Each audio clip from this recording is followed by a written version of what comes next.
Bien, vous me permettrez de saluer avec bonheur les paroissiens de Villedieu-les-Poêles qui nous rejoignent aujourd'hui. Ça me fait très plaisir d'avoir de mes paroissiens pour écouter cette conférence qui s'intitule « Par le ministère de l'Église qu'il te donne le pardon et la paix ».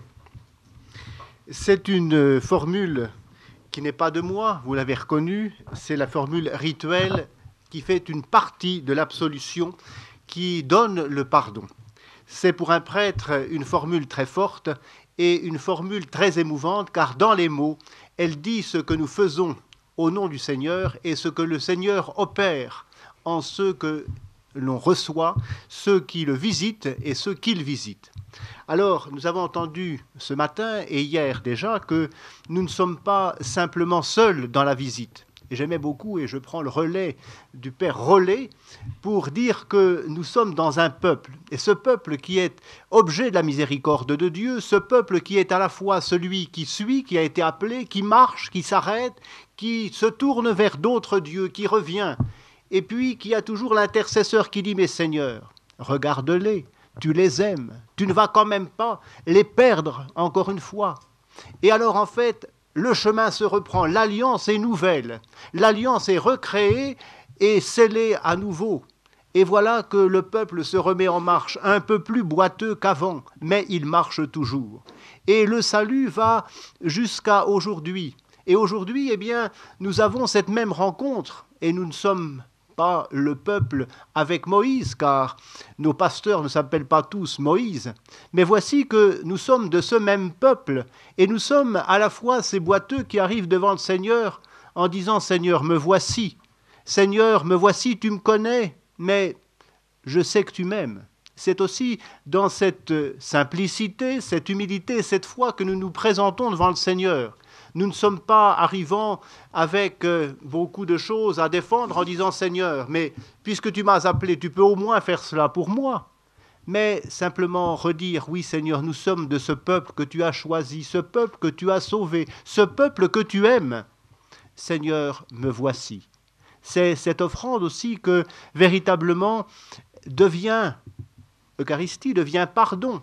Cette offrande qui fait de nous, eh bien, celui qui pourra entendre les mots par le ministère de l'Église qu'il te donne le pardon et la paix. C'est-à-dire qu'il vienne te guérir, te restaurer et faire que, à nouveau, tu marches dans la lumière.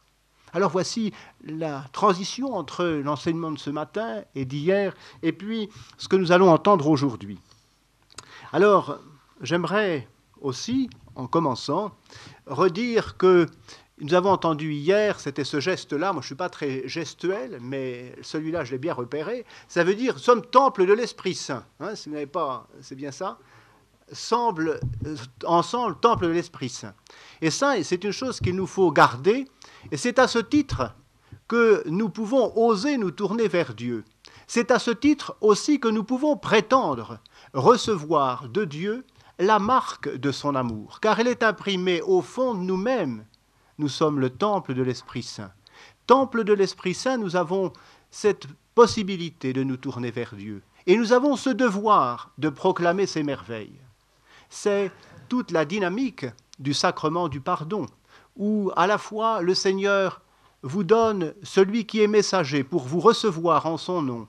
Il vous accueille parce que vous vous tournez vers lui. Revenez vers le Seigneur, c'est toute cette démarche carématoire. Revenez vers lui car il vous aime, il vous attend, il vous accueille, il vous pardonne, il vous donne à nouveau. Et puis, allez proclamer à mes frères, il est vivant, ce qu'il a fait pour toi, il le refait pour eux.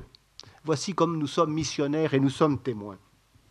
Alors, ce sacrement, je ne voudrais pas l'emballer dans un paquet cadeau parce que nous savons très bien qu'il n'est pas forcément facile à présenter. Et dans le langage populaire, il n'est pas du tout populaire. C'est un sacrement qui, je pourrais dire, est parfois mal vu. Alors on se pose des questions et on se dit « Oh, c'est un sacrement d'autrefois ». Certaines personnes, moi j'entends parce que j'ouvre parfois mes deux oreilles, et certains me disent ben, « La confession, ça n'existe plus, n'est-ce pas ?» Alors il faut réexpliquer. Et puis alors, parfois, on a des propos pour vous dire, mais enfin bon, d'ailleurs, c'était pour autrefois, mais aujourd'hui, il y a cette possibilité. Hein. Alors il faut, eh bien, redonner ce sens. Alors il ne faut pas refaire une promotion en disant, oui, mais enfin, écoutez, il en était autrefois comme il est aujourd'hui. Et je crois qu'il nous faut faire comme dans cette session. Redécouvrir d'abord au cœur que Dieu nous aime et que la miséricorde est pour nous. C'est un don qu'il nous fait et qu'à ce titre, véritablement, nous pouvons paraître devant lui. Non pas pour être jugés d'une manière un peu balancée, mais véritablement pour que, à sa lumière, toute fausseté se dissipe.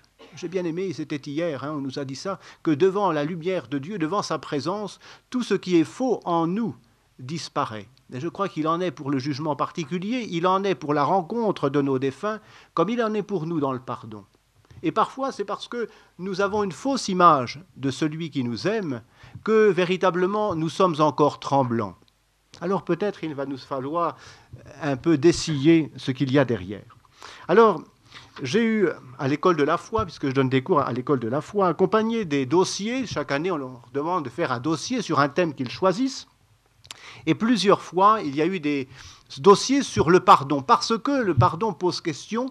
Pour certains qui ne le pratiquent jamais parce qu'ils ne le connaissent pas, pour d'autres parce qu'ils se demandent ce que c'est. J'ai apporté 2 dossiers qui ont été traités il y a quelques années par des jeunes. Ils avaient choisi le titre et le dossier. Alors vous allez voir, c'est assez révélateur. Un qui s'appelle « Le sacrement de pénitence et réconciliation, corvée ou fête ». Ça veut déjà dire un peu, ça met en appétit. On voit tout de suite. Hein. Alors, est-ce que c'est vraiment du côté de la fête, du côté de la corvée? Mais on voit que l'interrogation est là. Puis un autre qui était d'une autre année encore, la confession individuelle aujourd'hui. Comment y aborder l'amour de Dieu? C'est une autre problématique, une autre manière de poser la question. Mais voyez, ce sont des jeunes qui aujourd'hui se posent la question et se disent, mais comment ce pardon nous rejoint, ce pardon dont on parle mal ou dont on ne parle pas, ou pas assez, comment peut-on nous-mêmes en avoir un à-propos? Vous voyez, c'est intéressant. Ceci dit, ce sacrement, il est assez méconnu, parce qu'on en a vu parfois des caricatures. Hein. Et puis, il y a une autre chose, c'est que les chrétiens n'ont plus forcément le sens du péché. Alors, ça ne veut pas dire tout fout le camp. Ça veut dire que véritablement, pour avoir le sens du péché, il faut vivre dans la foi. Car le péché, ce n'est pas pour tout le monde. C'est aussi en lien avec la foi. Il y a la faute qui rejoint tout le monde. Mais la faute comme péché, c'est aussi dans la foi. C'est par rapport au Seigneur. Et dans la lecture de ma vie, par rapport à l'Évangile. Alors, effectivement, ça décime un peu tous les candidats. Parce que la faute, elle concerne chacun. Mais relire sa vie à l'aune de l'Évangile et face à Dieu, eh bien, c'est là où ce péché, véritablement, il n'est pas relu par tous, qu'ils soient chrétiens ou moins chrétiens. Alors c'est peut-être là où il y a quelque chose qui se resserre, parce que est-ce le sens du péché qui a été perdu, ou est-ce véritablement le sens de la foi, le sens de cette approche du Seigneur dans sa parole, dans sa présence, qui s'est un peu délité et qui fait que par là même, je me sens pécheur de quoi? Puisqu'en fait, à la fois, le lien à Dieu, d'accord, hein, je sais bien, comme disent les gens, qu'il y a quelque chose au-dessus de nous. Il faut toujours leur dire, surtout, faites attention que ça ne tombe pas. Hein. Mais à la fois, on perd le sens d'une présence. Et ce péché, il ne peut être conscientisé, il ne peut être interprété, relu, verbalisé même, qu'à partir du moment où on a conscience que véritablement, dans nos ordinaires de vie, on a à nous mettre face à Dieu. Et il y a des actes qui ne sont pas forcément monstrueux, mais des actes de l'ordinaire de notre vie qui sont contraires à la volonté du Seigneur. Et je crois que là, véritablement, ça englobe notre foi. Et c'est peut-être là où je me dis, est-ce le sens du péché qui est perdu, ou est-ce véritablement une autre manière de voir la foi qui fait que, le péché n'est pas mis dans la relecture de nos vies. Une méconnaissance du sacrement. Alors ce sacrement, on va en parler, et j'aimerais d'abord, pour pouvoir vous le présenter aujourd'hui, et vous présenter ce sacrement dans son évolution, faire un petit détour par l'histoire. Vous savez qu'il est toujours intéressant de voir comment on a, au long de l'histoire, vécu les choses pour se dire aujourd'hui, ce que l'on vit, ce que l'on propose aux chrétiens, ce n'est pas forcément de toujours, mais en même temps, dans l'Église, c'est traditionnel. C'est-à-dire que ça ne veut pas dire c'était comme ça au début, ça n'a jamais changé. Ça veut dire que ce que nous avons reçu en héritage, eh bien, nous sommes chargés de le transmettre. Et voilà ce que c'est que la tradition de l'Église. Et dans ce sacrement, il y a une transmission. Et nous allons essayer de voir à partir des âges comment ce sacrement, dans sa forme, a évolué et comment aujourd'hui, eh bien, nous transmettons l'héritage. Alors, si vous voulez, on va faire ça rapidement parce qu'il va falloir être sportif et enjamber les siècles. Mais si vous êtes partant pour une course à travers les siècles dans le sacrement du pardon, je vous y invite. Alors, on est prêt au départ, c'est bien. D'abord, le Seigneur lui-même a demandé qu'on se convertisse. Il a demandé dans son évangile à ses disciples et à ceux qu'il appelait ce fait de se retourner vers Dieu, de se convertir, cette métanoïa. Et puis il a donné à ses disciples la mission de transmettre et de remettre les péchés, ce pardon. Ces péchés qui étaient, ce que je disais tout à l'heure, j'en donne une définition simple, qui était ce qui ne convient pas, ce qui n'est pas ajusté à la volonté du Seigneur. Pour être en marche vers la sainteté, pour être des justes face à Dieu, il faut se laisser ajuster au prix, au poids, à la taille de l'Évangile. Voici comment les premières communautés chrétiennes ont vécu le pardon. Il n'y avait pas, dans les premiers siècles chrétiens, de confession verbale, d'une manière absolutive, comme on la connaît aujourd'hui. Mais celui qui, ne pouvait pas convenir à ce qui était demandé, en demandait simplement pardon. Et le pardon était communautaire, car les chrétiens étaient un petit nombre, et ils allaient atteindre la communauté. Si quelqu'un gardait pour lui toute la part qui était prévue pour la communauté, alors chaque membre en souffrait. Et d'une manière publique, mais pas d'une manière humiliante, simplement par fraternité, on demandait pardon pour ce qui avait atteint la communauté. Parce que le corps du Christ, puisque nous en sommes tous membres, le corps du Christ était atteint. Et que l'Eucharistie ne pouvait être plénière parce que le corps du Christ ne pouvait être complet. Et il fallait que cette réconciliation vienne permettre la possibilité eucharistique. Ainsi, si tu sais que ton frère a quelque chose contre toi, laisse là ton offrande. Va d'abord te réconcilier avec lui et reviens. Voici un peu cette manière de vivre la réconciliation. Cette réconciliation qui, véritablement, sera aussi baptismale. Le baptême sera d'abord, ce qui nous met en état de juste, en état de sainteté, en état de grâce. Le baptême pour la rémission des péchés. Donc, celui qui vient du paganisme, par le baptême, accueille le Christ, devient temple de l'Esprit. Et à ce titre, véritablement, il est en mesure de correspondre à la volonté du Seigneur. Et donc, voilà que les communautés chrétiennes vont grandir et le baptême, ne va pas suffire. Parce qu'on va bien s'apercevoir qu'il y a un moment, le baptême, c'est très bien, mais comme la vie dure, vous savez que saint Paul, pendant un temps, il s'est dit, ça ne va pas durer longtemps, le Seigneur va revenir, il l'a promis, alors en fait, faites comme s'il arrivait. Donc en fait, que celui qui n'est pas marié ne se marie pas, que celui qui, restez comme vous êtes, il arrive, ça ne va pas durer longtemps. Puis on s'est aperçu que, en fait, ce n'était pas si rapide que ça et qu'il y avait des choses à mettre en place. Au niveau du pardon, on s'est aperçu que malgré le baptême et cette vie intérieure, il y avait cette possibilité tout de même d'un choix différent. Et même étant chrétien, même ayant épousé le Christ, il y avait toujours cette dichotomie intérieure qui fait qu'il est important de choisir soi-même le Christ ou l'autre, le bien ou le mal. Et le péché est personnel. Il est à la fois cette marque péché originel, c'est-à-dire d'une ambiguïté, si on peut dire, ou d'une dichotomie, j'aime assez le mot, une division qui est là, et puis à la fois un choix personnel. Et je crois que là, c'est quelque chose d'important. Il y a la dimension de la communauté, qui est Église, et ce pardon, il est porté aussi en Église. Le péché est personnel, car on ne peut s'accuser du péché de l'autre. et on ne peut porter le péché de l'autre. Seul le Christ porte le péché du monde et l'enlève. On ne peut porter le péché d'un autre.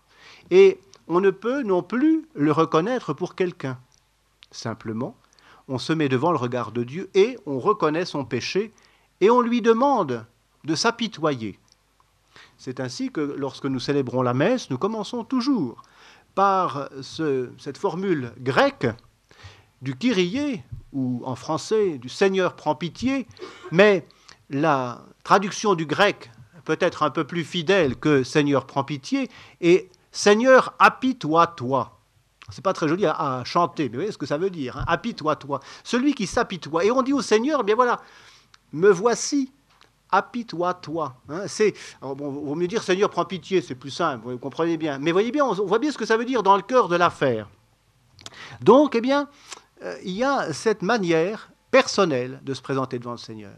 Mais on ne s'y présente pas pour soi, c'est en Église. C'est l'Église entière qui dit « Seigneur, apitoie-toi. Seigneur, prends pitié de ton peuple, ce corps du Christ, que nous avons déjà dégradé, enfoncé, que nous avons ébréché, parce que nous-mêmes, nous venons aussi demander ta miséricorde, parce qu'on a notre place dans cette impossibilité de ce corps du Christ. » D'accord ? Ça, c'est important, de regarder que nous-mêmes, nous avons cette personnalité dans le péché. Alors en fait, il en fut dans les premiers siècles, comme il en est ici. Alors, une pénitence post-baptismale va se mettre en place. Après le baptême, comment faire ? Alors, on va ici essayer de voir comment on peut faire. On va d'abord distinguer le premier sacrement, le baptême qui reste la rémission des péchés, pour toujours, et puis on va installer quelque chose. Alors, on va utiliser cela pour les fautes graves, les fautes publiques, c'est-à-dire l'apostasie, le meurtre, l'adultère, l'avortement et la débauche. Voilà pourquoi on va installer cette pénitence. Et puis là, on va voir qu'il va falloir confesser cela. Il va falloir le dire. Et il va falloir en même temps le confesser face à Dieu. Et dans la confession, il y a deux choses que l'on garde toujours aujourd'hui et que l'on oublie parfois.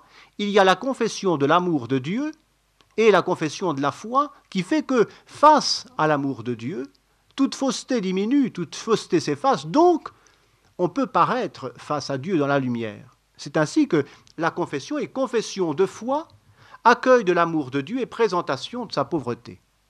Vous voyez ? Et c'est vraiment important de voir que la confession a toujours deux faces.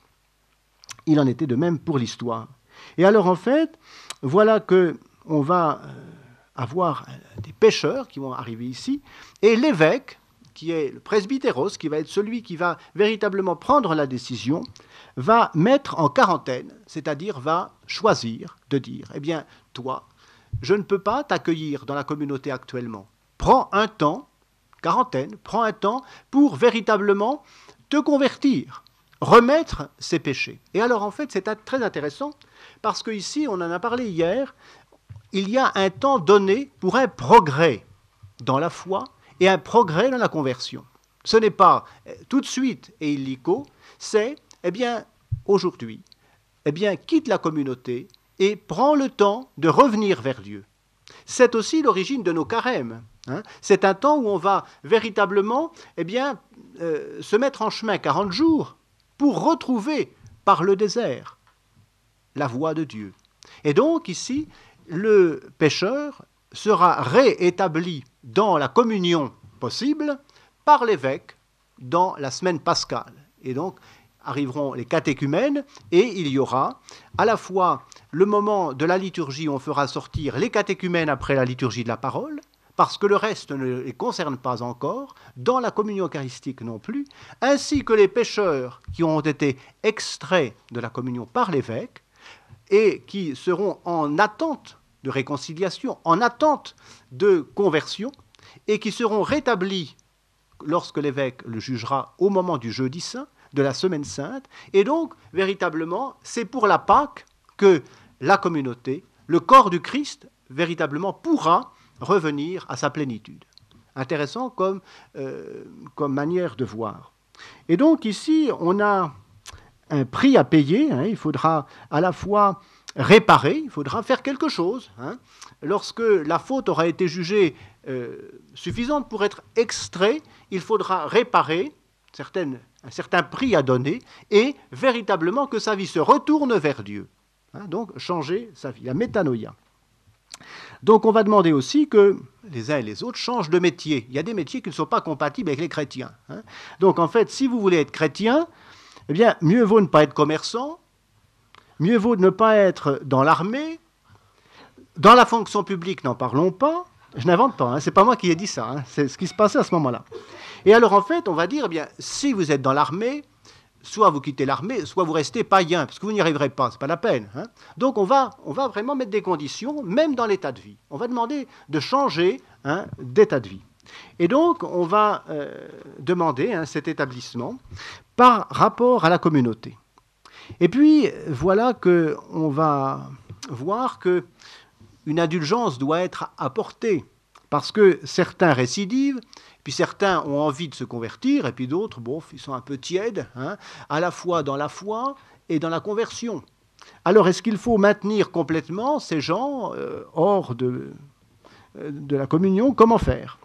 Mais voici que, eh bien, il va falloir donner le sacrement, c'est-à-dire cette réconciliation, plus tard.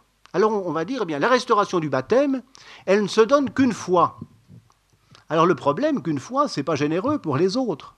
Alors, eh bien, les gens, ils sont un petit peu pratico-pratiques. Eh bien, on ne donnera plus ce sacrement que pour les vieillards. À l'heure de la mort, au moins, ma foi, ils peuvent peut-être arriver à s'en tirer. Et puis aussi, eh bien, pour des personnes qui vont être mourants complètement. Hein, on peut leur donner le baptême, et puis à la fois les maintenir, il n'y aura pas trop de risques. Donc ça va dégrader le sens véritablement de cette communion nouvelle et de ce pardon possible après, donc post-baptismal. Voyez ? Ça c'est important parce que dans l'histoire, on voit ici une dégradation. Et puis on va voir après arriver une autre chose, c'est qu'on va demander un amendement dans la vie.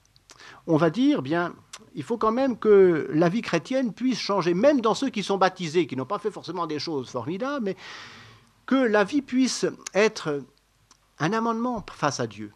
Et voici que les moines vont arriver en force, et donc ici, les moines, ils vont proposer quelque chose. Ils vont proposer le conseil, on a parlé des pères de l'Église, qui vont être les conseillers pour un chemin spirituel, et les moines, eh bien, vont proposer justement non seulement un conseil, mais une possibilité de recevoir ce pardon.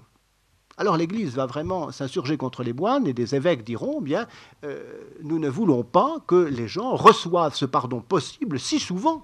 Ce n'est pas possible. Et donc, il y aura dans l'Église, pas forcément des divisions, mais enfin, on va regarder les moines avec des yeux un peu de travers, parce qu'ils vont instaurer quelque chose de nouveau.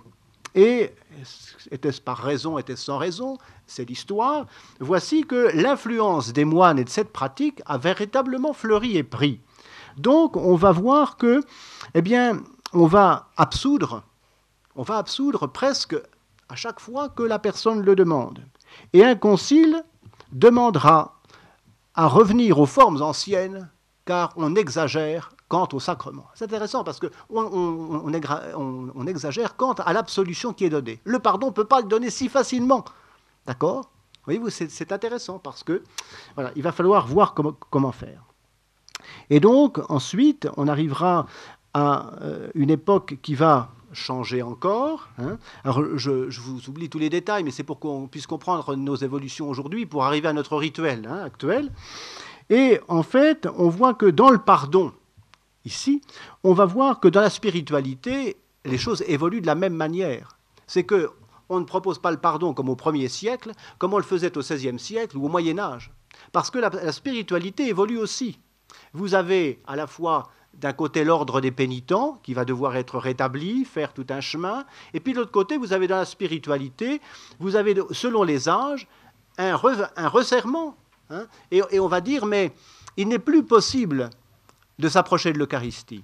Il faut véritablement que vous soyez purifiés plus fréquemment, parce que qui êtes-vous pour approcher du Seigneur? Qui êtes-vous pour véritablement venir recevoir sa présence? hein, et donc ça créera tout un tas de dissensions, hein, quant au pardon, où en fait le rétablissement sera difficile et on arrivera à des époques où on ne communiera plus. On va s'écarter de l'Eucharistie et on gardera le pardon. Et on va faire du pardon une obligation avant chaque Eucharistie.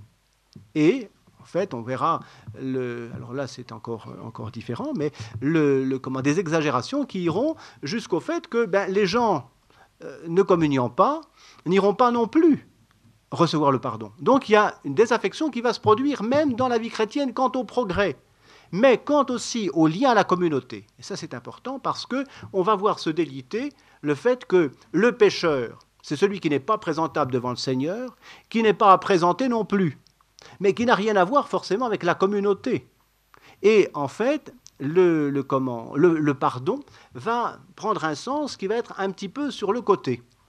Et donc, on va voir arriver des périodes, hein, où on va systématiser les choses, hein, et eh bien, le Moyen-Âge va donner tout ce qui est pèlerinage, pour dire bien il y a quelque chose de possible, hein, qui n'est pas forcément l'Eucharistie, mais en fait, on peut quand même revenir vers le Seigneur. Et on va se mettre en chemin. On reprend ce chemin biblique. Hein. Le chemin, il reste ouvert, mais on va trouver une autre forme. Et puis, de l'autre côté, et après, on trouvera le fait qu'il faut que les gens reviennent véritablement à ce sacrement. Mais est-ce qu'on parle de la miséricorde de Dieu? Est-ce qu'on parle plutôt de la pénitence? Je crois véritablement. La réconciliation, c'est encore autre chose. Et on va systématiser en disant, eh bien, on va vous donner un catalogue. Vous allez regarder dans le catalogue ce qui vous concerne. Et puis vous allez venir, hein, simplement, voilà, vous confesser.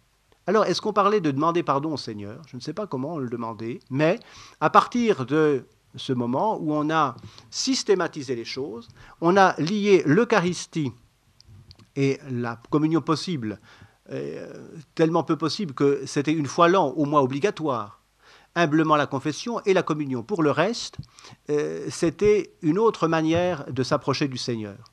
Pas forcément dans sa parole, parce qu'il y avait déjà bien longtemps qu'on ne la pratiquait plus, et eh bien, dans le pardon, c'était aussi difficile et différent. Et on a systématisé, on a fait des confessions de dévotion très fréquentes, et on a demandé aussi que les gens, eh bien, arrivent, c'était 1515 à peu près, hein, dans le comment, vous savez ce que c'est 1515 tous?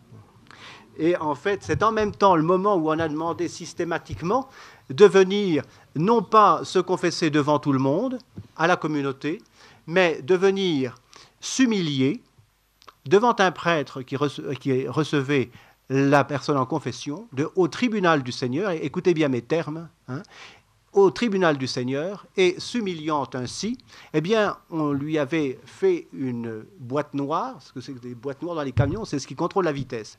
Là, ce n'était pas ça, mais on a mis en place quelque chose où, véritablement, eh bien, dans l'humilité, la personne vient recevoir, si vous m'en jugez digne, le pardon du Seigneur. Et c'est quelque chose qui va véritablement marquer les mentalités. Et on se trouve ici avec une manière d'accueillir le don de Dieu, le pardon de Dieu, la miséricorde de Dieu, qui est peut-être pas très lumineuse. Je ne porte pas de jugement sur les époques, j'en ai oublié au passage parce qu'il y a trop de siècles à enjamber. Je vous donne les grandes lignes et les lignes directrices de l'histoire de ce pardon, dans sa forme. Et donc, si vous voulez, nous sommes héritiers car le Concile de Trente nous a donné, bien sûr, l'héritage, puisque les choses n'ont pas trop changé après, jusqu'aux années 78, où nous avons le rituel, 62, où nous avons à peu près le concile, dans les années 62-65, et jusque-là, dans la mentalité des chrétiens, ils ne sont pas tous du Concile de Trente, mais ils sont tous héritiers. Et nos parents, nos grands-parents, peut-être certains d'entre nous, eh bien, ont eu la même histoire de ce sacrement du pardon. Et peut-être aussi que, eh bien, parler aujourd'hui du pardon comme un geste d'amour de Dieu, c'est quelque chose de nouveau. C'est une lumière qui ne nous avait pas encore tellement éclairée. Et je crois qu'on a à le réapprendre et à redire que véritablement, nous voulons revivre cela. Alors, je vous ai donné quelques petites bribes de l'histoire de ce sacrement dans sa forme. Vous pourrez retrouver ça, je vais apporter des livres, et si vous voulez, vous pourrez retrouver ça mieux dit et plus complet, mais j'y passerai la matinée. Simplement pour dire que, véritablement, aujourd'hui, nous sommes héritiers, après le Concile de Trente, de ce rituel qui est paru en 78, hein, donc ça nous paraît très loin maintenant, 78, on se dit, oh, 78, vous savez, 78, ça fait partie des livres où, quand vous les reprenez dans votre bibliothèque, les pages ont jauni. C'est très mauvais signe. Hein. Quand on se dit, mais c'est pas possible, ça fait déjà ce temps-là. Et en fait, on s'aperçoit que, eh bien, les choses ont déjà beaucoup changé. Quand la refonte du rituel s'est produite, on a effectivement repensé la manière dont on pouvait proposer le sacrement. On a réfléchi, et je vous inviterai à entrer dans le trésor des présentations du rituel, parce que celle-là, elle est vraiment tout à fait particulière, très facile à lire, et elle donne vraiment le fait de ce que l'Église veut vivre fondamentalement en proposant le pardon. En reprenant dans l'histoire que, véritablement, ce qui est premier, c'est l'amour de Dieu.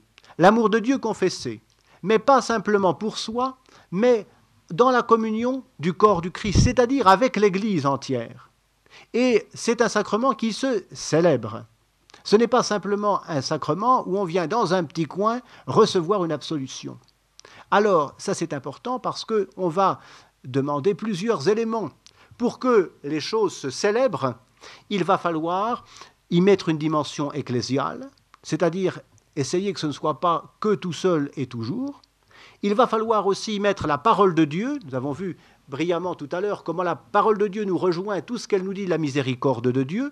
Ce n'est pas simplement l'accomplissement d'un catalogue avec 3 articles à en ressortir et une absolution au bout, mais véritablement à l'aune de la parole de Dieu, comment aujourd'hui, dans ma vie, je me situe pécheur, mais pécheur pardonné face à Dieu. C'est-à-dire à la fois pécheur, mais à la fois aimé, donc déjà vivant de la grâce du pardon qui m'est donné.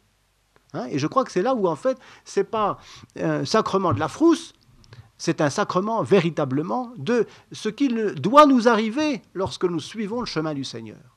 Hein, et je crois que ça, c'est vraiment important à revoir. Mais sachant que le péché étant pour les croyants, je le disais tout à l'heure, hein, c'est relire avec l'Évangile notre vie et voir que parmi il y a des fautes qui sont les fautes de tous, mais que pour certains, dans la foi, c'est un péché, c'est quelque chose qui est contre Dieu. D'accord ? Et ça, c'est vraiment ce qu'il faut tenir. Hein, parce que ce n'est pas simplement, je vais reconnaître des fautes, puis je vais aller me confesser. Vous avez des gens qui viennent, n'ont pas forcément la foi, puis qui disent, ben voilà, je veux faire un bilan dans ma vie, puis je voudrais me confesser. Ah ben d'accord, mais enfin, vous pouvez faire un bilan, il n'y a pas de doute, mais en fait, si à la fois, ce n'est pas reconnaître son péché, on ne peut pas vivre les mêmes choses, vous comprenez bien ?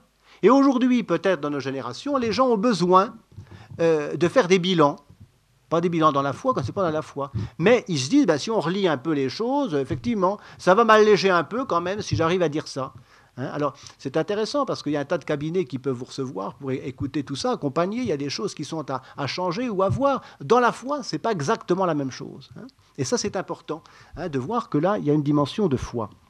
Donc, un sacrement qu'il faut redécouvrir, que l'on a redécouvert, et un sacrement qui, en même temps, eh bien, a toute une histoire théologique. Dans le sacrement tel qu'on le reçoit, nous l'avons aussi, puisqu'il est sacrement, il vient du septénaire. Septénaire, ça veut dire 7, 7 ça veut dire sacrement, 7 sacrements, hein. Il y en avait plus avant, c'est la période du Moyen-Âge, je vais encore vite avec les époques, Saint Thomas Pierre Lombard, où on définit 7 sacrements pour véritablement parvenir au salut. Ce sont les étapes du salut.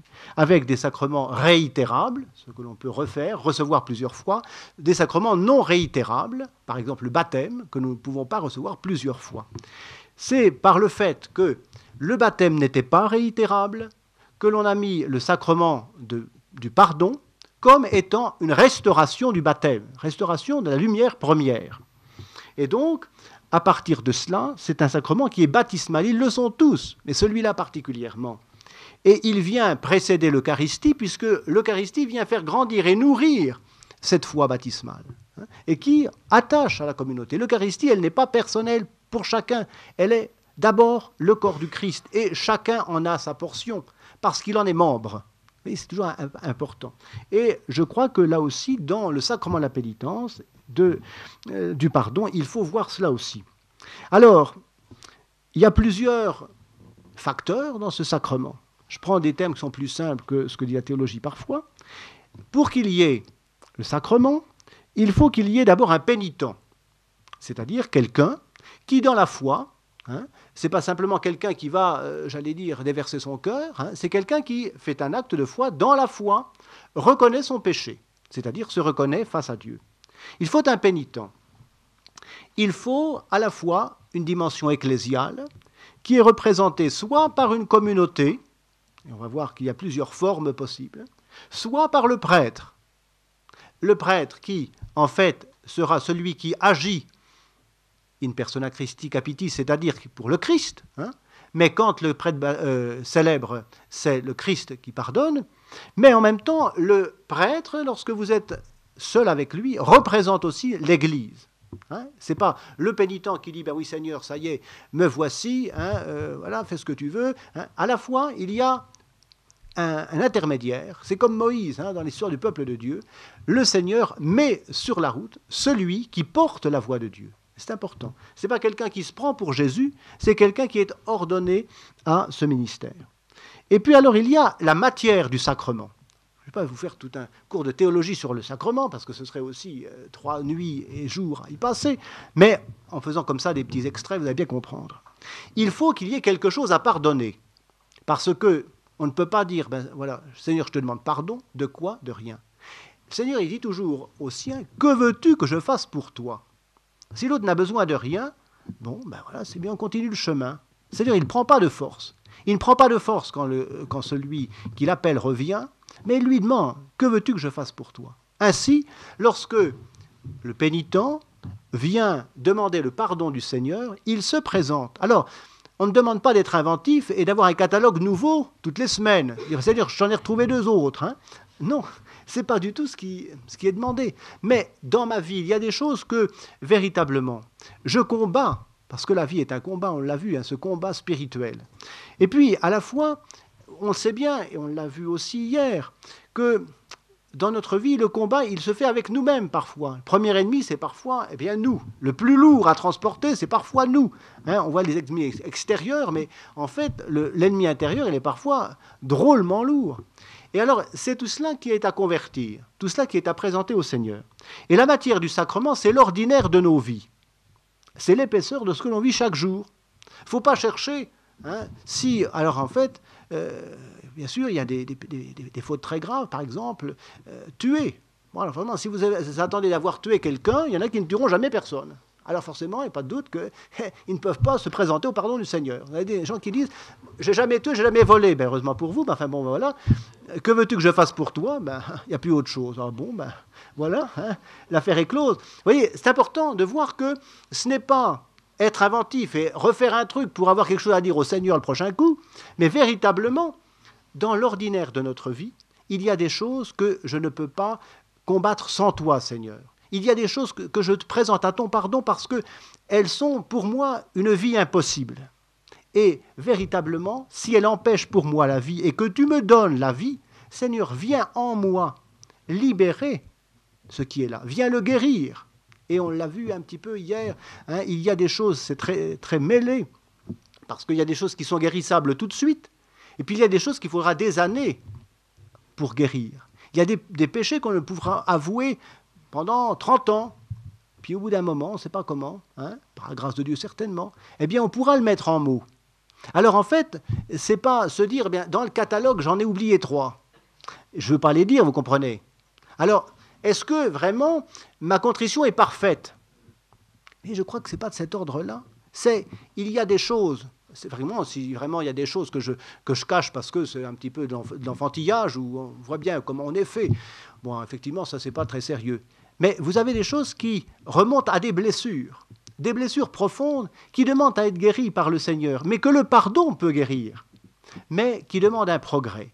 Et je crois que le rituel, on le verra tout à l'heure, permet dans le pardon à accueillir un progrès spirituel. Et il n'y a pas forcément urgence d'avoir une absolution tout de suite. lorsque le pardon n'est pas possible sur le moment. Et on l'a vu hier, hein, et très clairement, dans le fait que quand on porte des souffrances, des blessures anciennes, eh bien, ce n'est pas simplement même parce qu'on le mettrait en mots que ça va arranger quelque chose. Il faut véritablement attendre et la patience de cette guérison. Et on peut la demander au Seigneur, mais il faut l'accueillir aussi comme une pauvreté. Hein, et je crois qu'on est tous faits comme ça, on est blessables, on est cassables, et puis on est aussi parfois casseurs. Alors on peut reconnaître plus facilement ce qu'on a cassé, mais on a parfois beaucoup de mal à reconnaître ce qui est cassé en nous. Et vous voyez, tout ça, c'est un méli-mélo intérieur qui fait que le sacrement du pardon, dans son expression, dans son aveu, n'est pas une simplicité de catalogue. Ce n'est pas simplement, voilà, 3 articles dans ce catalogue.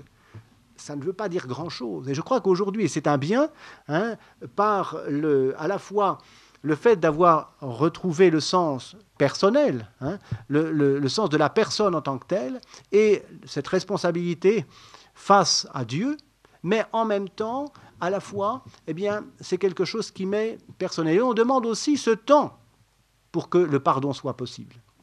Alors, la parole de Dieu vient nous y aider. L'Église, dans sa prière, nous porte dans le pardon.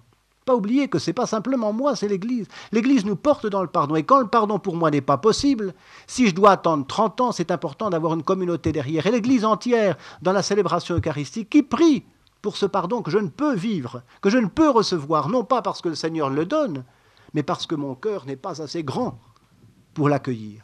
Hein, et je crois que ça c'est important parce qu'on est tous, enfin, je ne sais pas si ça veut dire quelque chose pour moi je vois tout de suite ce que ça veut dire. Hein, le cœur pas assez grand. Et je crois que ça c'est, il faut demander au Seigneur qu'il vienne l'élargir, hein, le souffle de l'Esprit qui vienne irriguer ce qui est sec en nous, on disait dans la prière tout à l'heure, hein, refaire des fleuves d'eau vive. Hein. Mais parfois on coupe les vannes avant que l'eau arrive. Hein. Ça, on a une propension parfois à faire ça, mais peut-être pas tous. Alors voilà la matière du sacrement. La matière du sacrement, c'est l'ordinaire de nos vies, avec ce que nous présentons au Seigneur. De quoi veux-tu demander pardon au Seigneur? Que veux-tu que je fasse pour toi? Et puis il y a cette contrition, donc c'est-à-dire cette démarche qui amène le pénitent vers le Seigneur. Il y a cet aveu qui reconnaît, hein, je reconnais devant mes frères que j'ai péché, cette dimension ecclésiale, et je vous demande, hein, de prier pour moi le Seigneur notre Dieu. Hein, c'est pas simplement, ben voilà, magiquement faites quelque chose, c'est et à vous mon Père de prier pour moi le Seigneur notre Dieu. C'est important que c'est pas, on voit pas dans le prêtre non plus quelque chose, un genre de magicien. C'est celui qui aussi dans la prière porte déjà le pardon que Dieu me donne. Et à partir de là, il y a un acte qui est posé par le prêtre. Donc on a parlé hier, hein, de la satisfaction, on a parlé de la contrition, de tout cela, vous voyez bien, vous êtes bien à jour avec ça. Et le prêtre va poser une parole. Il va d'abord, et c'est recommandé par le rituel, mais plus que recommandé, ça fait partie de la forme aussi, il faut avoir l'écoute de la parole de Dieu. Alors on peut avoir préparé sa confession avec la parole de Dieu, mais dans la célébration du sacrement, écoute de la parole de Dieu. Ça rejoint notre peuple qui marche, qui s'est détourné de l'écoute de la parole. Et je suis le premier à reconnaître que, bien souvent, l'écoute de la parole de Dieu, bon, si on a en tête un verset psalmique ou un petit bout de psaume, on peut, mais c'est vrai que d'abord parce que les gens ne nous laissent pas toujours le temps, hein, voilà, les gens ont déjà dit « je confesse à Dieu » et ont déjà commencé, et alors bon, très bien, et la parole de Dieu, on ne sait pas trop où la mettre, hop, et hop, on l'a oublié. Bon, ça arrive, hein, mais c'est quelque chose qui est demandé, que la parole de Dieu fasse partie de la célébration individuelle du sacrement. Hein, c'est important. Et puis, un acte du prêtre qui accueille et qui manifeste, vous pourrez relire ça dans le rituel, qui manifeste l'amour de Dieu. Ce n'est pas un juge du tribunal, ce n'est pas quelqu'un qui va dire « oui, ben enfin, avec ce que tu as fait, hein, attends, on va te demander quelque chose parce que quand même, tu ne vas pas t'en tirer comme ça. » En gros, on voit bien. Hein. Et souvent, la frousse des gens, c'est un peu ça. On se dit « qu'est-ce qu'il va penser ou qu'est-ce qu'il va nous mettre sur la tête hein ?» Et en fait, le prêtre qui est là vous accueille comme Dieu qui vous aime et il vous manifeste justement l'amour de Dieu. Alors, vous en avez qui, j'allais dire, qui sont grimaçants. Vous savez, les prêtres, c'est comme ça, hein, c'est comme chacun de nous. Il y en a qui sont jolis, d'autres pas jolis, des grands, des petits, bon, des grimaçants, des aimables. Eh bien, voilà. Malgré tout, avec ça, ils vous manifestent l'amour de Dieu. C'est intéressant parce qu'il faut se leur dire ça. Hein. C'est l'acte de foi dans le prêtre qui vous accueille. Hein. Et ce prêtre qui est là, lui-même, dans son ordination, il porte cette possibilité du pardon et donc de remettre, hein, c'est son ministère, de remettre au nom du Seigneur vos péchés et de vous dire, va en paix, c'est le don de Dieu, cette paix qui est donnée.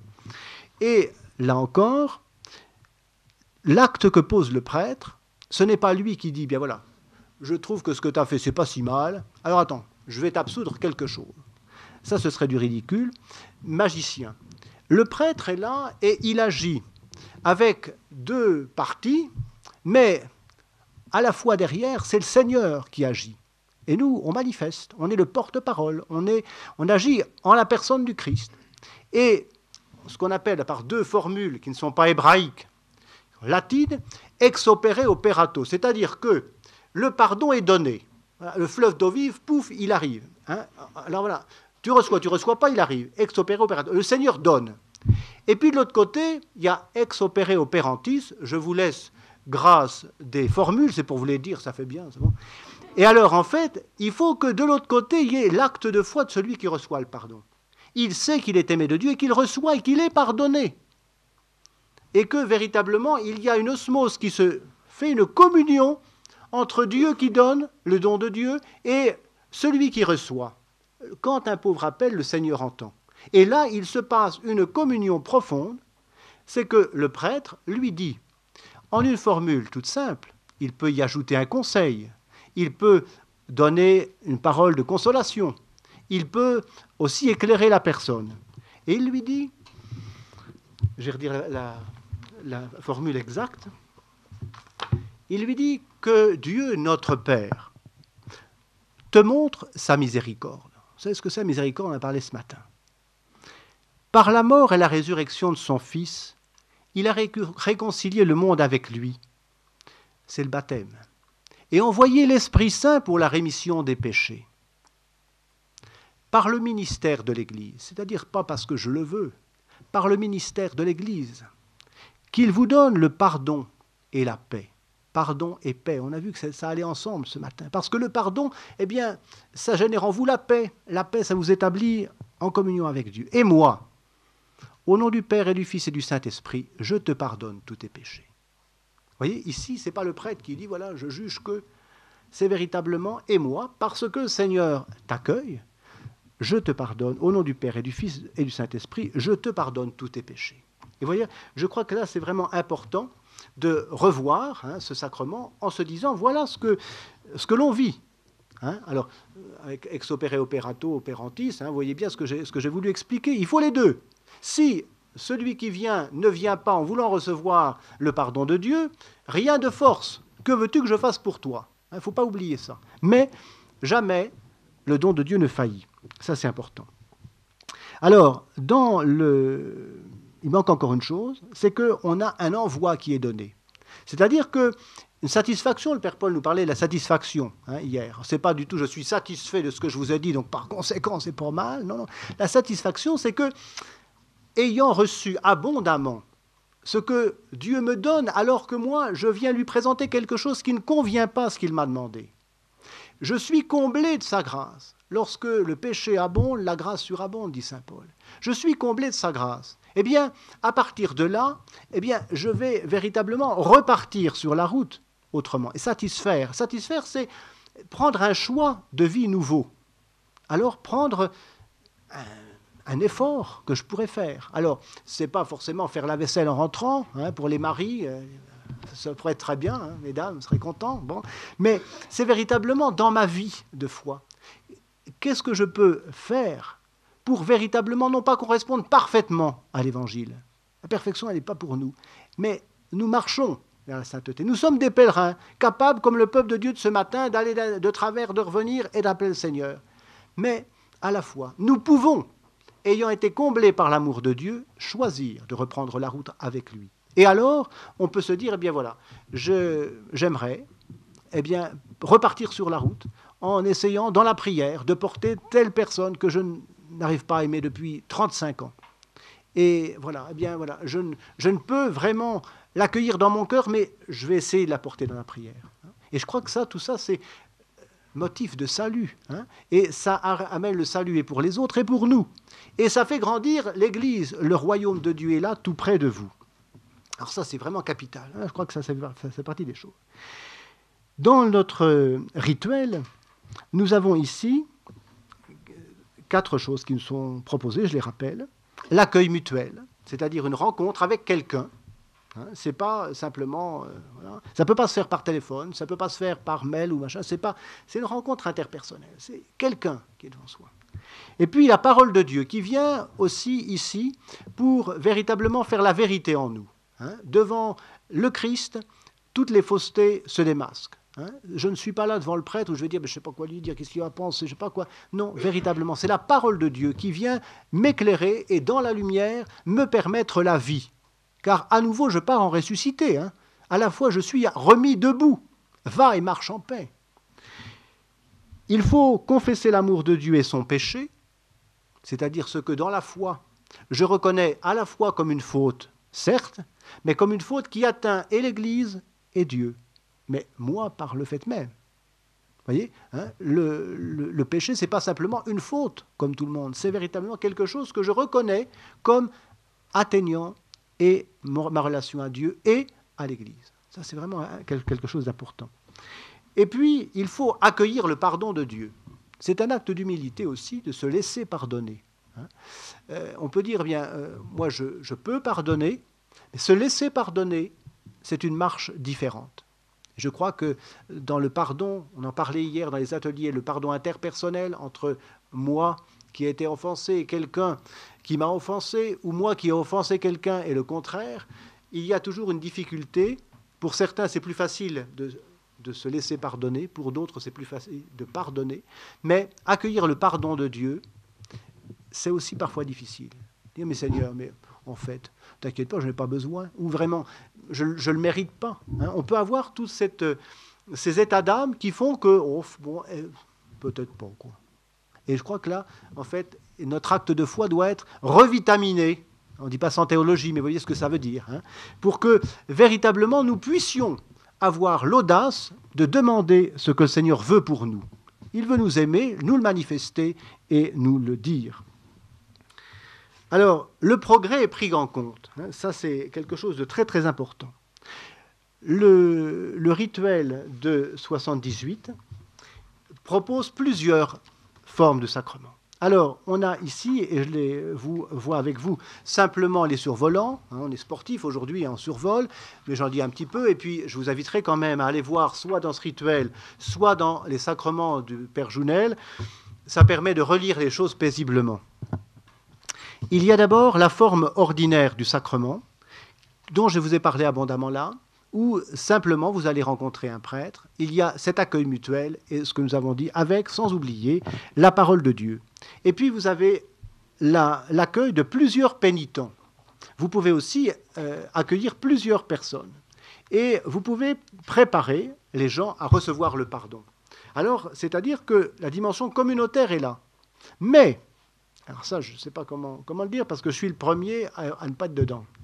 Il faut reconnaître aussi ce qu'on fait, hein, ce qu'on pense et ce qu'on ne pense pas. Mais en fait, à la fois, personnellement, quand je propose dans ma paroisse, je ne parle que de ce que je connais de mieux, une soirée de préparation au pardon, je propose une soirée aussi où on vient recevoir l'absolution. Alors, ici, ce qui est intéressant, et j'ai relu ça avec application, c'est que, à la fois, il y a cette possibilité de recevoir tout de suite le pardon de Dieu, et puis il y a cette possibilité à accorder de pouvoir en Église tous relire sa vie à l'aune de l'Évangile, mais que celui qui aujourd'hui veut recevoir le pardon de Dieu, peut recevoir le pardon de Dieu, le reçoive, mais que l'Église qui est là prie pour celui qui ne veut pas, parce qu'il en est incapable sur l'heure, recevoir le pardon, ou qui ne le peut pas, parce que son état de vie ne le lui permet pas. En Église, il peut venir se présenter devant le Seigneur. Mais, ici, il y a ce progrès qui est possible. Peut-être que, dans un temps plus lointain, eh bien, ce pardon sera possible. Et vous voyez, je crois que c'est un immense respect de voir que eh bien, ce progrès dans le pardon est possible. Parce qu'il y a aussi plusieurs formes de pardon, de rémission des péchés. je pense à l'Eucharistie. L'Eucharistie, pour la gloire de Dieu et le salut du monde, remet les péchés. Ce n'est pas un sacrement du pardon, mais en même temps, il y a la rémission des péchés dans l'Eucharistie. Et puis, il y a des formes autres encore de conversion. Le mercredi des cendres, on prend un sacramental, c'est-à-dire quelque chose qui n'est pas un sacrement, mais qui mène vers le sacrement. C'est-à-dire, on va faire une imposition de cendres avec un geste de pardon, de demande de pardon, de conversion. Et on va... C'est intéressant, parce que c'est vraiment l'illustration de ce que le rituel propose. On dit, ben voilà, pendant 40 jours, allons au désert. On dit ça mieux que ça, n'est-ce pas, hein? Pendant 40 jours, allons au désert. Et ces 40 jours, eh bien, vous pourrez, après, vous présenter au Seigneur. Mais allez d'abord marcher dans le désert, tirez vos godasses, essayez de voir quelque chose. Et puis, avec l'Évangile, laissez-vous labourer. C'est un peu ça, hein, en gros, hein, le carême. Et puis, à partir de là, que veux-tu que je fasse pour toi? À partir de là, on rejoint le Seigneur dans le plus profond de notre cœur. Et c'est là où le progrès nous est possible, nous est donné. Et il n'y a pas, et je crois que c'est important et bien redit ici, il n'y a pas une urgence pour que ce soit tout de suite, parce que certains ne le peuvent pas. Et je crois que de faire la démarche pénitentielle, c'est-à-dire de venir déjà se préparer son cœur, ne veut pas dire forcément tout de suite le pouvoir. Je ne sais pas si mes confrères sont d'accord avec moi, mais c'est vraiment ce qui est dit ici. Et je dis à la fois, et c'est recommandé, il ne faut pas laisser les gens sans pouvoir relire leur vie. Mais il ne faut pas non plus tout coincer. Je crois que c'est vraiment important. Alors, ça, c'est une dimension importante à revoir dans ce rituel, le progrès possible. Et puis, il y a l'absolution dite collective, qui n'est que pour les cas extrêmes. Alors, les cas extrêmes, eh bien, il n'y en a pas 25. Hein. C'est vraiment le Titanic, vous avez tous vu le film, alors, ils sont en train de jouer le violon, on voit que tout le monde va être mort, on voit Jack, tout le monde. Bon. Et alors, il faut absolument faire quelque chose. Là, il y a cette possibilité, ils ont certainement sur le Titanic le rituel, parce qu'il faut absolument que là, ils donnent la solution collective.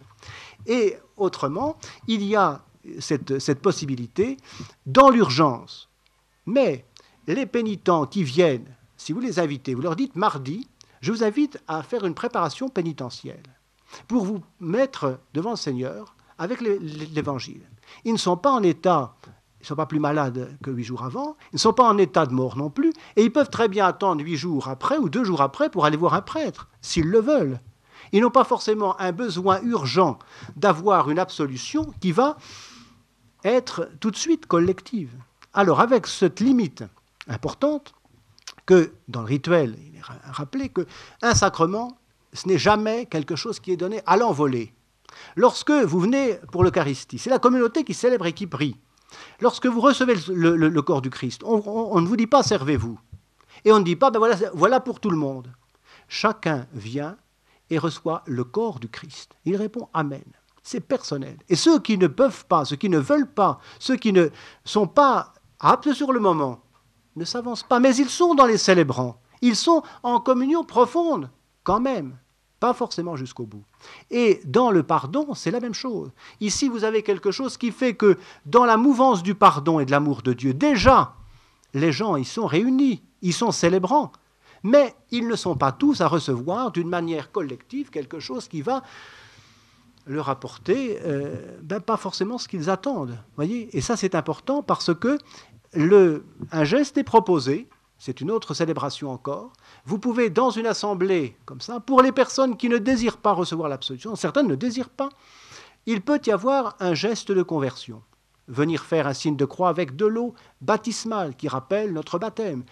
Aussi, ce peut être lire une page de la parole de Dieu, ramener un verset de Bible, quelque chose qui va montrer un pas de conversion. Mais ce n'est pas forcément une prise d'otage où en fait vous avez 25 personnes et on dit attendez maintenant on va vous faire une absolution collective et hop, voilà. Parce que, j'exagère, hein, et je ne crucifie pas tous ceux qui le font. Mais vous voyez bien ce que je veux dire. Hein, moi je reprends le rituel, hein, ce n'est pas du tout un jugement que je porte. Ceci dit, c'est important de voir que le pardon, comme tous les sacrements, est individuel. C'est « que veux-tu que je fasse pour toi ?» Et il y a toujours l'intermédiaire qui est là, l'Église et ça c'est important pour cette préparation, et c'est beaucoup mieux certainement que de faire quelque chose de trop personnel. Je crois qu'on n'a pas assez exagéré dans les propositions de préparation au sacrement, mais après, je crois qu'il n'y a pas forcément l'urgence à la minute. Si vous avez 25 personnes, vous pouvez leur dire, eh bien, écoutez, pour ceux qui le désirent, vous viendrez recevoir le pardon mardi si vous le voulez. Et je crois que ça, c'est redit ici, avoir des préparations pénitentielles qui n'incluent pas le sacrement, l'absolution. Et ça, c'est important. Parce que moi-même, je dis, c'est un peu ce que je fais, je prépare quelque chose et je propose le sacrement. Pas collectif, mais je dis, tous les prêtres du doyenné seront là, si vous voulez, vous pouvez. Alors, ça n'est pas de doute que tout le monde le peut. Mais jamais, peut-être parce que je ne suis pas assez gratuit, je ne sais pas, mais jamais je ne propose une soirée pénitentielle pour préparer son cœur à recevoir le pardon du Seigneur en disant, bien voilà, heureux sommes-nous d'avoir préparé notre cœur à l'amour de Dieu. Point. Et c'est quelque chose qui est un sacramental et qui suffit par lui-même. C'est un mercredi des cendres. C'est une procession des rameaux. Et en fait, peut-être qu'on n'a pas assez d'audace dans ce sens-là. Mais moi, le premier, je vous dis, en fait, je suis plus à l'aise dans les rameaux ou dans le mercredi des cendres que de faire une chose comme ça. J'aurais à apprendre, mais je vous le dis parce que c'est aussi très, très important. Ceci dit, je continue un tout petit peu pour dire qu'il y a aussi dans le progrès, parce que ça va bien avec, le sacrement et le progrès, il y a le fait que notre cœur est parfois verrouillé. Il est parfois cadenassé, vous voyez bien. Et on n'avance plus, on se dit, mais est-ce que je peux communier parce que ça semble hypocrite, qu'est-ce que je fais là, est-ce que ça ne semble pas à côté de ce que je peux? Il y a des choses qui dépassent notre possibilité. Et la guérison, vous savez, c'est comme quand on est pris d'une épidémie, quand on est malade, ça ne se fait pas forcément dans les 3 minutes parce qu'on le désire. Il faut attendre le traitement. Dans le pardon, c'est un petit peu pareil parfois. Et je regardais ce matin après la messe, il y a dans les messes proposées des messes intéressantes. Elles sont toutes intéressantes, mais en même temps, il y en a des particulières. Et je me dis, par exemple, quand on porte des choses profondes en nous, des blessures qu'on a parlé hier dans les ateliers, quelque chose qui est tellement volcanique en nous que ça nous détruit tout, même quand on fait un effort, dans les 3 minutes, pouf, ça reboue et c'est fini. Vous voyez bien ce que je veux dire. En fait, il y a des périodes dans notre vie où on est complètement volcanique et en fait, on n'est ni en paix, ni en pardon, ni en rien et on n'y peut pas grand-chose. Eh bien, en fait, le rituel nous propose une messe qui peut être célébrée pour nous-mêmes et pour nos proches. Et je me dis là aussi, on demande parfois des messes pour un malade, pour des défunts, et c'est très bon. Mais je me dis, on ne pense pas qu'il y a des messes spécialement faites pour nous-mêmes. Et dans le missel, c'est marqué « messe pour nous-mêmes ». Pour nous-mêmes et pour nos proches. On peut demander par une messe que le Seigneur vienne apaiser ce que nous n'arrivons pas à calmer, ce que lui-même seul peut guérir. Il y a aussi une messe pour demander la charité. Voilà, on en a toujours tous une dose. Enfin, parfois, il y a des doses qui s'amenuisent. Ça pourrait être intéressant de revitaminer la charité. Voilà. Et puis, favoriser l'union des cœurs.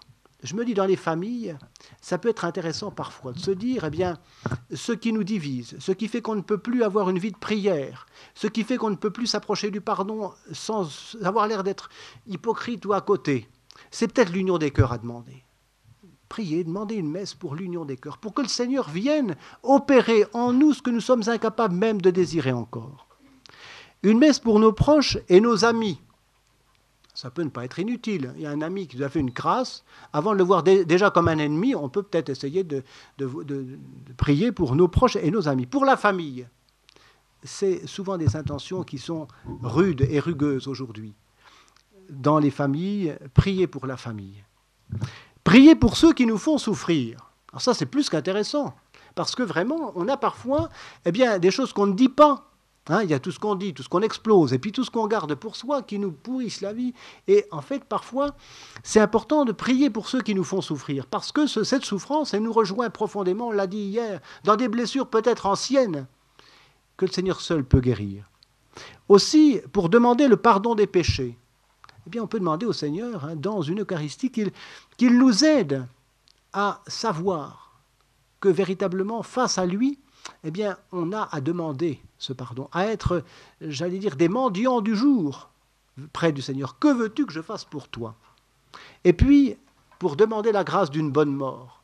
C'est formidable parce que le père Paul, hier, en mangeant, me dit « Est-ce que tu parleras un peu d'eschatologie? Parce que quand même... » Alors, j'ai trouvé. Et alors, voilà, il y a une messe pour demander la grâce d'une bonne mort. Et, en fait, il y a aussi 2 prières eucharistiques pour la réconciliation qui sont très eschatologiques et qui viennent en même temps demander que la paix se mette dans nos cœurs, dans notre Église, et véritablement, par le pardon, viennent intercéder aussi pour tous ceux qui nous ont précédés. Et je crois que ça, c'est important parce qu'on parlait de cette déviation et de la guérison de l'arbre généalogique, là, hier, dans les ateliers. C'est important de voir que, à la fois, on porte le tout. La tradition, c'est à la fois ceux qui nous ont précédés et dans notre famille, mais il n'y a pas que ça. C'est aussi dans l'Église. Parfois, on dit, ben oui, enfin, j'ai été blessé par telle attitude d'un tel ou un tel. Ou le curé qui m'a mal reçu, vous savez, maintenant, je ne vais plus jamais à la messe. Et ça fait partie des choses aussi qu'il faut réconcilier. Parce que, je disais, vous en avez des boiteux, des vieux, vous avez des grands, des petits, des moches, et à la fois, ils sont ministres du sacrement, ministres du pardon, ministres du Seigneur. Et ça, je crois que c'est vraiment important. Et je terminerai simplement, parce que cet après-midi, on se retrouvera sur le même sujet pour les ateliers. Je terminerai en donnant une caricature qui me fait rire un peu. J'étais un jour en pèlerinage avec un trappiste de Soligny, d'ici. Alors, on était en bonne compagnie. Vous savez, en fait, un prêtre et des trappistes, ma foi, ça a tout ce qu'il faut pour que tout réussisse. Vous voyez bien l'affaire. Et on allait, attrape des dombes, et en passant, on se dit, on va s'arrêter à Ars. Vous voyez, la piété quand même des moines prêtres et des prêtres. Bon, on arrête la voiture à Ars, et pris d'un excès de piété, je dis, bien, je vais aller me confesser à Ars, en plus, à Ars. Et alors... J'arrive à Ars, je ne sais pas si vous voyez Ars, et dans la chapelle, il y a une petite guérite vitrée, là où on va... voilà. Il y avait un prêtre qui était là, et manque de chance, c'était très chaud. C'était l'été, et il y avait un ventilateur. Et le ventilateur était tombé en panne. Et le prêtre, forcément, était en train de réparer son ventilateur. Il crevait de chaud dans sa guérite, forcément, il faisait très chaud. Et alors, j'arrive, et je vois qu'il était en train de bricoler, alors j'attends un peu, et puis, d'une manière très aimable, il me dit, bien, entrez. Je rentre et à la fois, tout en parlant, il était en train de tourner ses manivelles de radiateur. Et alors, à un moment, je me suis dit, c'est un peu incroyable. Alors, moi qui suis prêtre et qui accueille les gens, je me disais, mais c'est assez curieux qui m'accueille comme ça. Et puis, j'analysais ce qu'il faisait en même temps.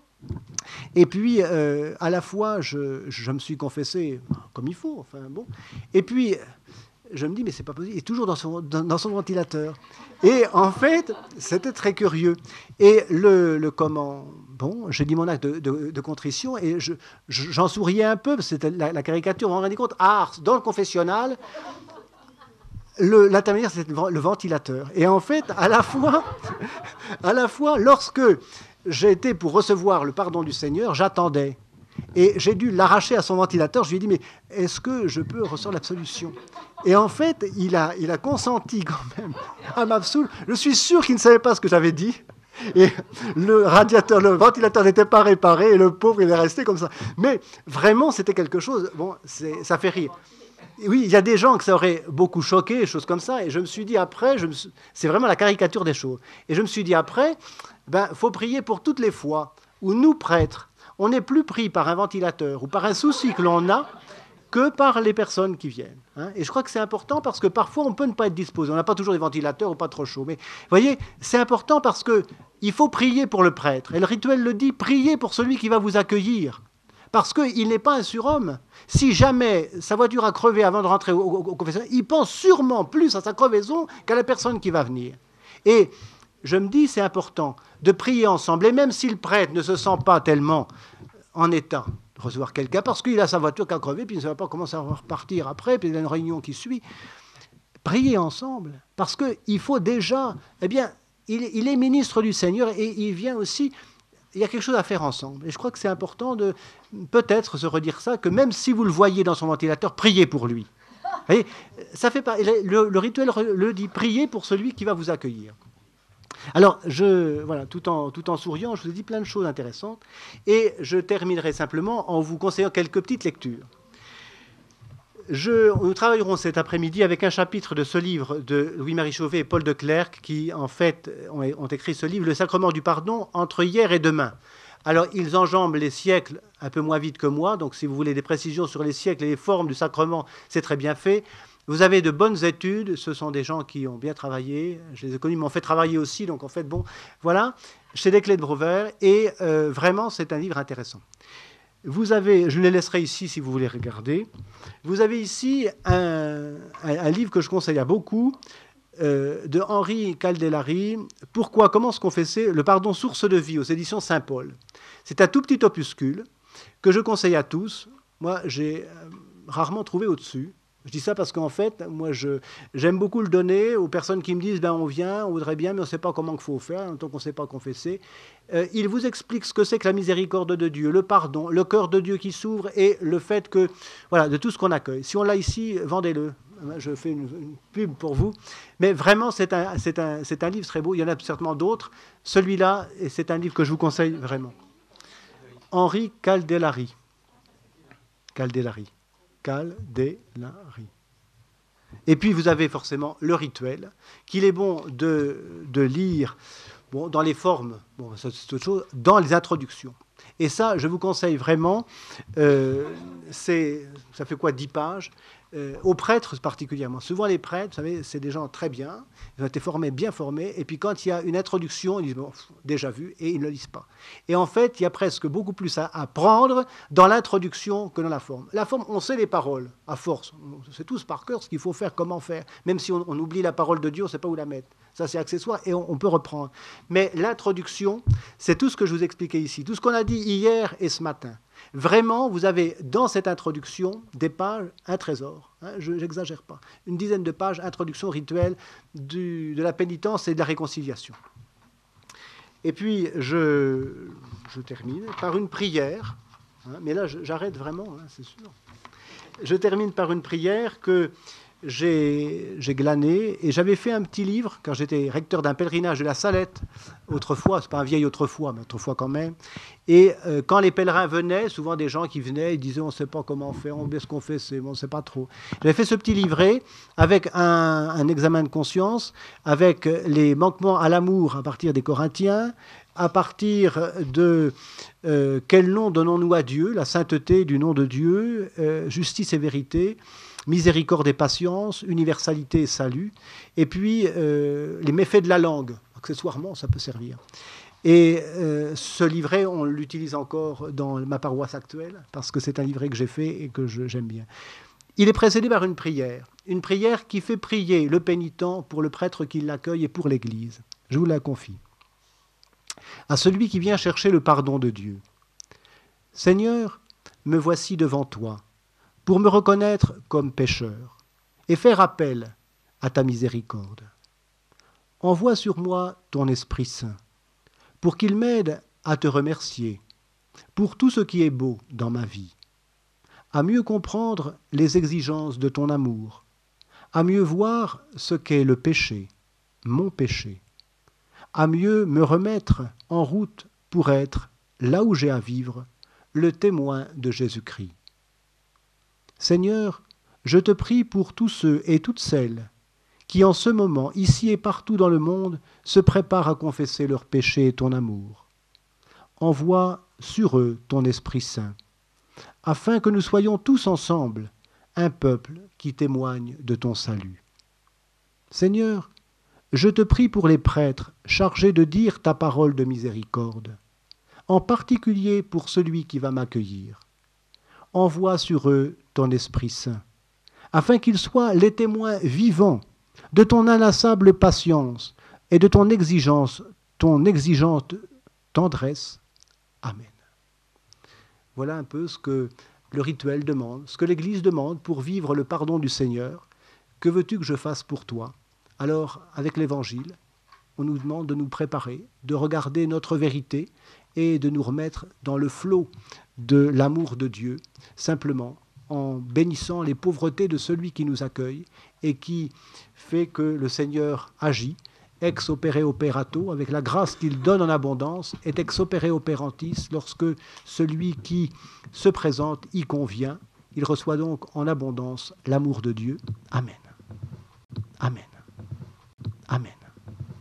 Amen. Amen.